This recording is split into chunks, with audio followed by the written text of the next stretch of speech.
going on, guys? Snake Eyes here, playing some more Dark Souls 2, and this is going to be another PvP video. This is going to include two fights that I had from my first session that I didn't include in the first video, mainly because of time issue. But right off the bat, you can tell that I was still kind of new to PvP at this time because I didn't know that they could spawn on the staircase, and I wasn't looking out for that.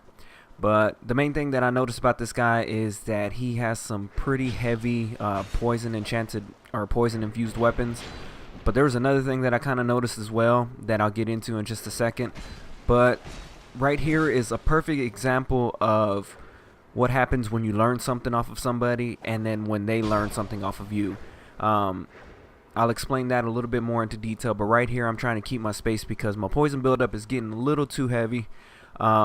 I don't want to get poisoned, and seeing how his weapons don't do too much damage, I just know that if I wait long enough and keep my distance, I really wouldn't have to worry about anything.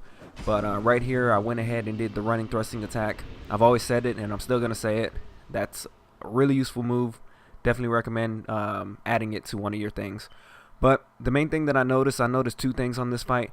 The main thing was the lag. I noticed that when I turned around, I still got the backstab. But another thing I noticed is that even though he did the backstab on me, I didn't lose anything for health. Another thing that I had noticed was that he really loves the L1 with the power stance, and it's pretty much the thrusting attack. There's really no variety to that. So what I ended up doing was I used that against him. I got into range where he would be comfortable to attack. I did a backstep and R1, and right there I got 3 good hits in. But coming up right now is actually when I tried to do it again, but he actually learned off of me. He actually let me finish the attack. He got out of the range, and all that poison buildup just went right back up. I went ahead and knew that he wasn't going to let me do the same thing twice. So in order for me to actually provoke him to want to do something, I had to get him pretty low health. And seeing right here and how I was playing, I kind of thought that he would think I would start being aggressive. But right here I do the backstep, trying to act like I was going to go ahead and go with it. He went with the parry. I was actually expecting him to just go with the thrusting move. But either way it goes, it was enough time for me to run in there and get one last hit. So this is another fight that I had, and as you can see, I'm in Belfry Sol this time. And I actually really like fighting in here. I'm not really going to go into detail with this fight, but I do notice that he has a bow. So basically I'm just trying to get away from those arrows. I didn't know what kind of arrows they might be. Right here I'm actually running around the building, and I was trying to get him to want to follow me, and especially I wanted to try to get him to run so that way I can do a thrusting attack, but that didn't work.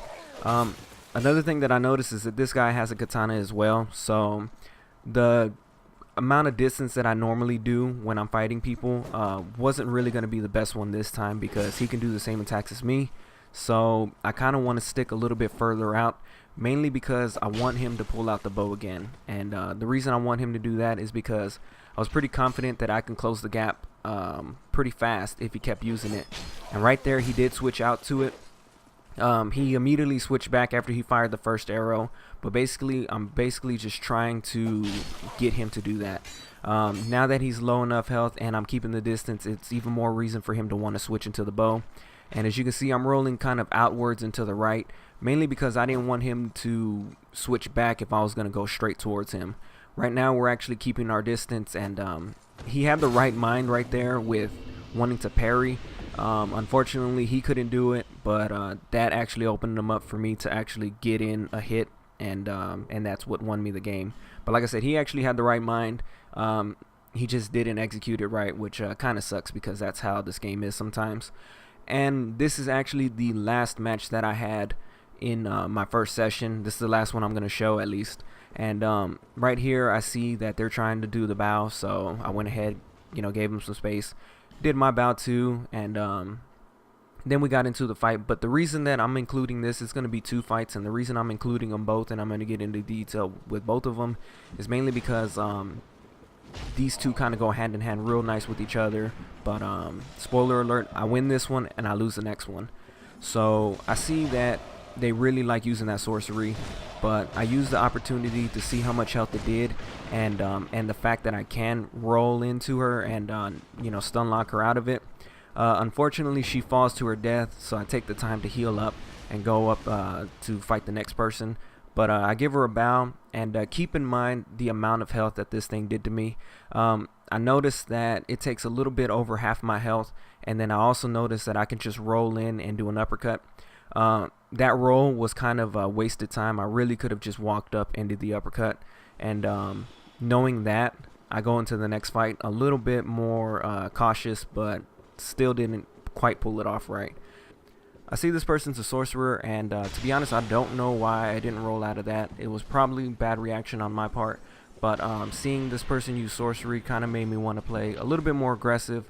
I'm taking the opportunity to lay in a couple of hits, but I see a perfect opportunity when I see the person back up a little bit. I'm going to go into kind of what I was doing and my thoughts at this point, but basically I wanted to unload all my stamina.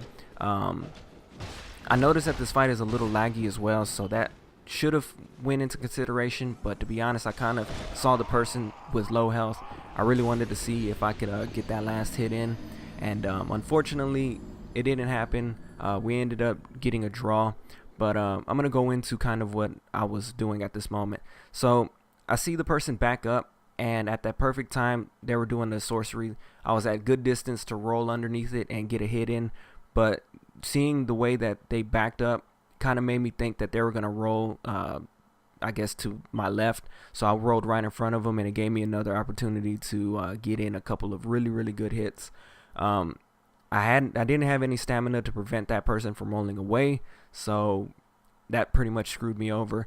At this point in time, that was just bad. I guess, guessing on my part. I should have rolled underneath and got an uppercut, but I didn't do it. Like I said, I should have took lag into consideration, but that's what happens when you want to try to be a little bit more aggressive than is needed.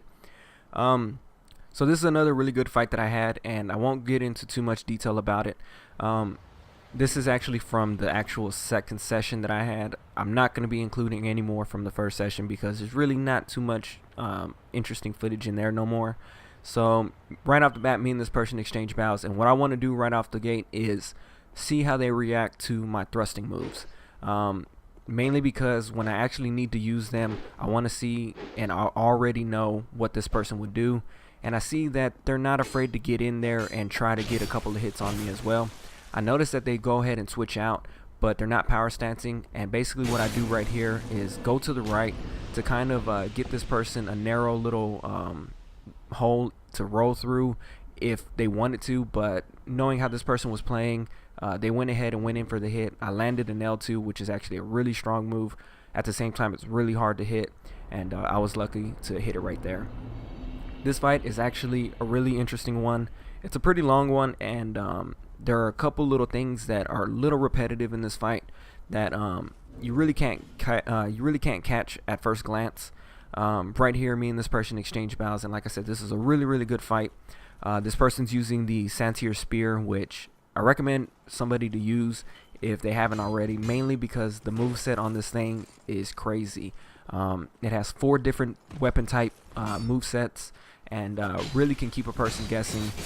It was keeping me guessing, but at the same time, since I was a little familiar with the moveset, I knew what to do and what not to do.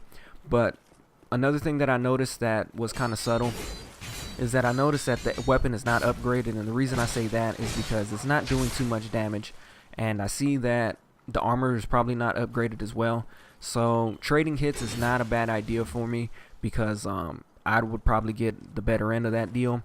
But at the low health right now, even a couple of hits to trade can still be a bad choice for me. Right here, I actually they do the back step, so that kind of get me the little thought of doing it. We trade hits, and I know that if I do it again, when that person lands their attack, they're actually going to kill me. So that's something that I don't want to do. Trading hits is not really an option anymore, so I try to figure out a way to get a couple hits in before this person can. I also noticed that they're playing cautious as well, probably because they know the damage that my weapons can do, so they're trying to avoid a hit. One thing that I guess this person could have done a little bit better is they got a little too close, and that allowed me to get in there and roll and get a hit. All in all, it was a really good fight. I really liked how this person played, and to be honest, you know, that was a really close one, and like I said, I really enjoyed it. I definitely want to check out that spear, and I recommend people who want to try a little something different in PvP to check that out as well. But right here, I noticed that every time I did a back step, they followed it up with a back step. Right there, I did a rolling attack, and it didn't pay off for me. Again, we're also going to do it. Right here, I do the back step again, and the person follows it up. This is when I actually go fully committed to the back step move, and we ended up trading hits. But trading hits was not really an option anymore. So on this third one, I tried to do the back step to bait his, and from there, I let him finish the attack. You have to keep in mind that it does 2 moves, so if you rush in right then and there, you're probably still going to get hit by the second move, and we probably would have traded, and I may have died right there. So I waited a second, and then I rushed in and did the running thrusting attack. This fight, I actually lose. I included it in anyways to kind of give myself a breather. This person is actually pretty well hidden. I'm not going to say where it's at. I want to see if you guys can catch it.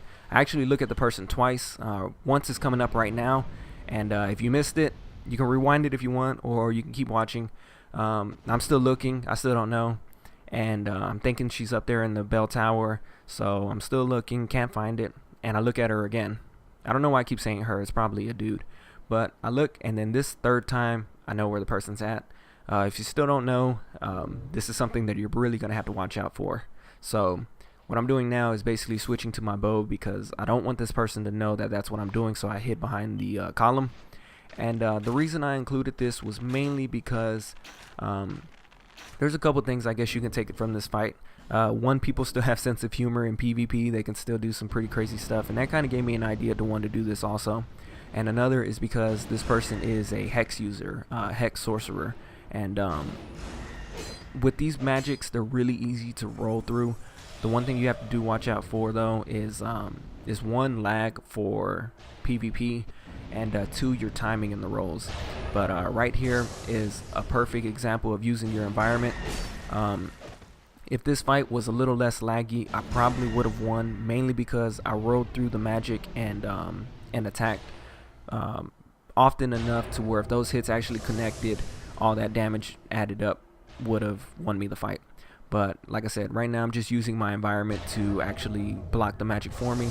That was actually bad. I shouldn't have rolled back. I should have rolled to the side, because those are actually really easy to avoid.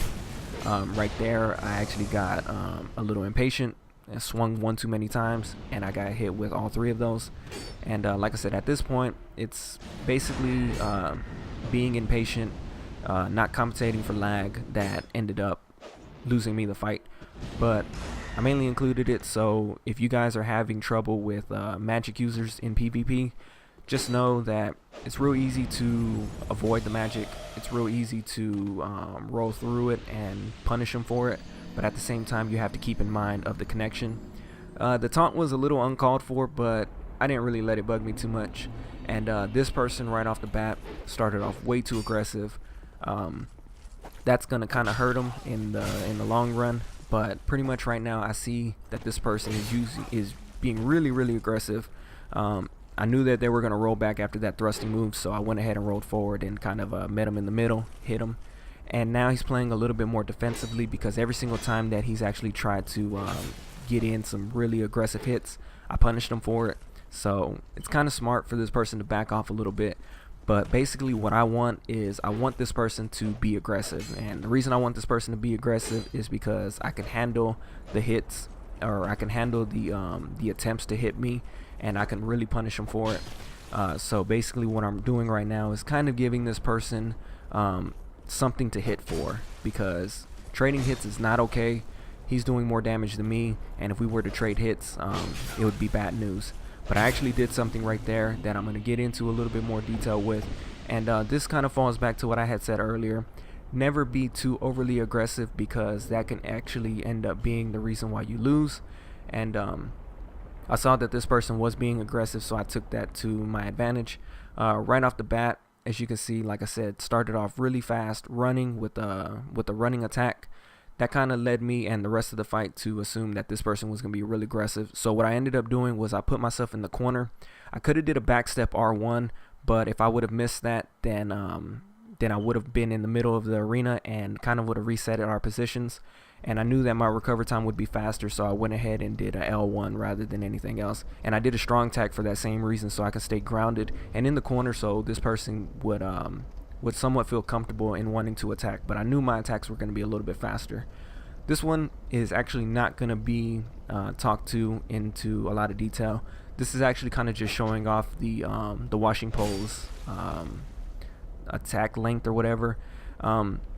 This fight, like I said, is not really too interesting, but one thing that was noted in this fight was the rolling that this person decided to use. They ended up rolling long ways, or from left to right, not long ways, but from side to side, and that kind of allowed the washing pole from me standing in the middle to connect a hit either way it goes. Like I said, the washing pole is really, really good, especially when you fight on this bridge, and especially when you can get them in the corner. But that's going to wrap up the PvP for now. This is going to be bonus boss fighting. Right here, we're just waiting. There's really not too much to talk about in this fight. I actually helped this person beat the Smelter Demon. But I kind of included this in there because I included it in the first one, and I figured I might as well do it.